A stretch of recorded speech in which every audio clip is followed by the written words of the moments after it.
En el año 1177, con apenas 16 años, Balduino IV salvó su reino de la destrucción al infligir una devastadora derrota al paladín del Islam, Saladino, sultán de Egipto y Siria. Sin embargo, este, pese a haber perdido la mayor parte de su ejército, aún no había abandonado sus planes de destruir de una vez por todas a los cruzados.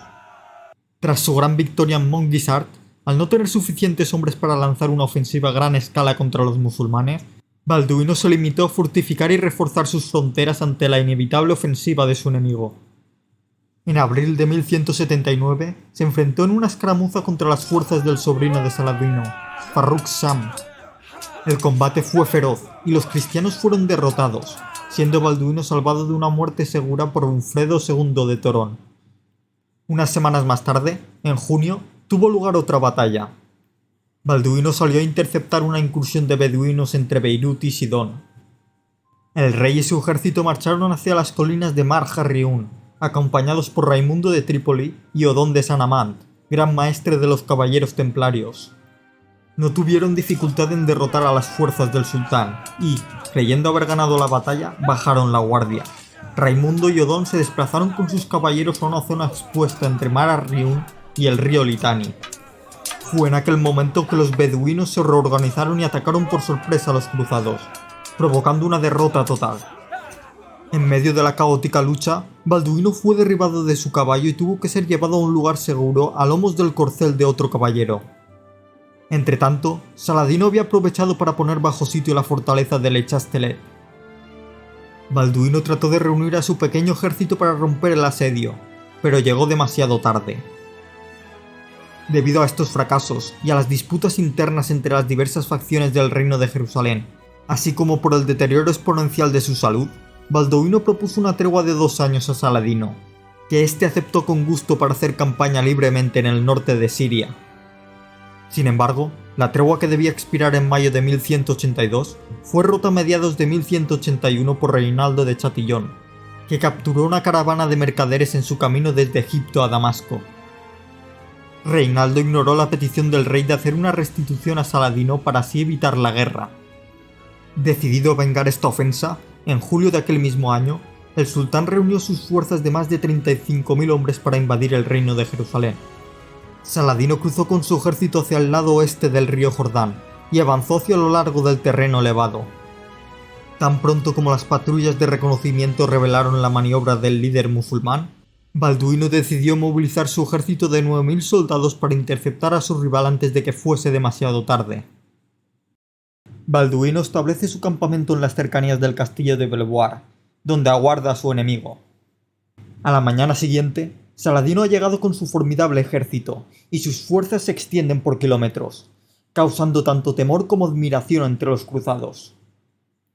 Balduino, aún joven, de poco más de 20 años, ya no puede cabalgar junto a sus hombres como lo hizo en su gran victoria en Montgisart, pero ordena a sus capitanes que valoren la disciplina por encima de todo y mantengan a toda costa la formación de batalla.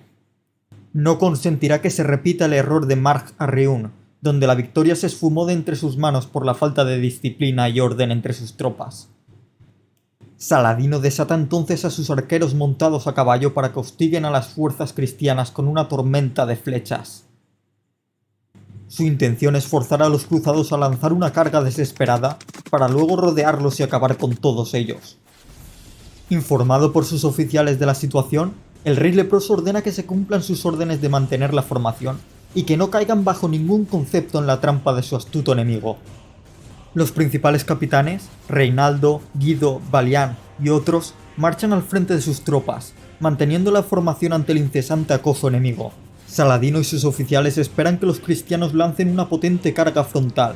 Sin embargo, esta nunca se produce. Recordando la orden de su rey de mantener la disciplina, el ejército cruzado avanza lentamente en perfecto orden, sin desesperar ante la incesante lluvia de proyectiles que vuela sobre sus cabezas, casi ocultando la luz del abrasador sol de verano. Esto es, por supuesto, una prueba tortuosa. Las flechas caen como una devastadora tormenta, y los hombres se ven obligados a mantener estoicamente su temple para no derrumbarse, mientras sus hermanos de armas caen muertos uno tras otro. Queda claro que los cruzados están resueltos a no caer en su trampa, limitar sus bajas y esperar a que el enemigo se retire. Obligan entonces a Saladino a tomar la iniciativa y abandonar su plan de batalla. El sultán da la orden de pasar al asalto y destrozar a base de fuerza bruta a sus enemigos. La caballería musulmana, posicionada detrás de los arqueros a caballo, más un número notable de soldados a pie, se lanzan a la carga. La infantería cruzada, con sus largas lanzas y espadas, está lista para recibir al enemigo. Ha llegado el momento decisivo, y Balduino da la orden de cerrar filas y resistir el envite enemigo.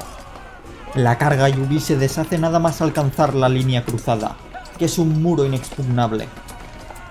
La caballería de Saladino es magnífica para la maniobra y hostigar al enemigo en ataques furtivos, pero carece del poder destructivo del que goza la caballería cruzada. Su infantería tampoco logra romper la impenetrable formación cristiana. Se desata un feroz combate en el campo de batalla, donde ciertos grupos tribales buscan la gloria y la oportunidad de abrirse paso para obtener la victoria para su sultán. Pero la formación cruzada resiste, y en un acto heroico logran que el vasto contingente enemigo retroceda, causándoles enormes bajas. Los arqueros a caballo vuelven a la carga, tratando de flanquear a los cristianos en una amplia maniobra de envolvimiento. Sin embargo, Balduino se percata rápidamente y ordena a sus hombres extender la línea.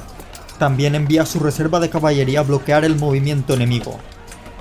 La última carta de Saladino había fracasado estrepitosamente. El día avanza, y el calor infernal causa tantas bajas como las espadas y las lanzas. Queda claro que los cruzados no sucumbirán ante el enemigo.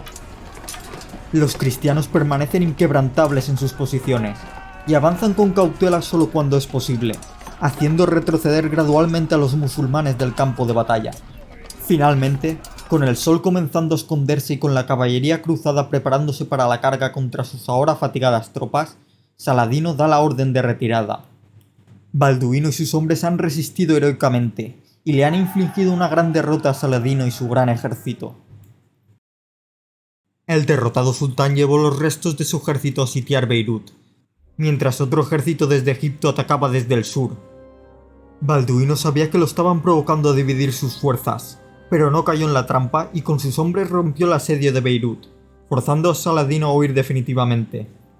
El incansable Saladino reconstruyó sus fuerzas y pasó los siguientes 12 meses haciendo campaña en Siria. Balduino aprovechó la ausencia de su rival para lanzar una incursión sobre Bosra y sus alrededores. Al año siguiente, en 1183, regresó Saladino con su ejército, poniendo bajo sitio la fortaleza de Kerak, perteneciente a Reinaldo de Chatillon. El castillo de Kerak era un objetivo ideal, tanto para proteger la capacidad de los musulmanes de viajar libremente entre Egipto y Damasco, como para disuadir futuros ataques cristianos.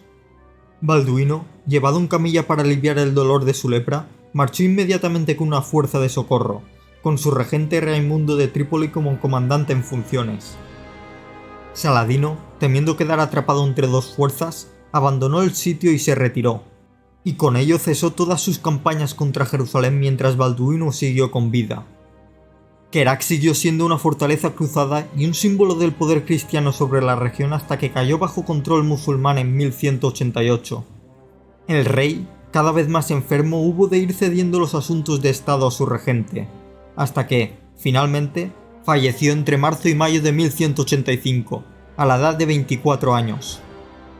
Balduino IV demostró ser un gobernante sabio que emprendió numerosas reformas internas exitosas.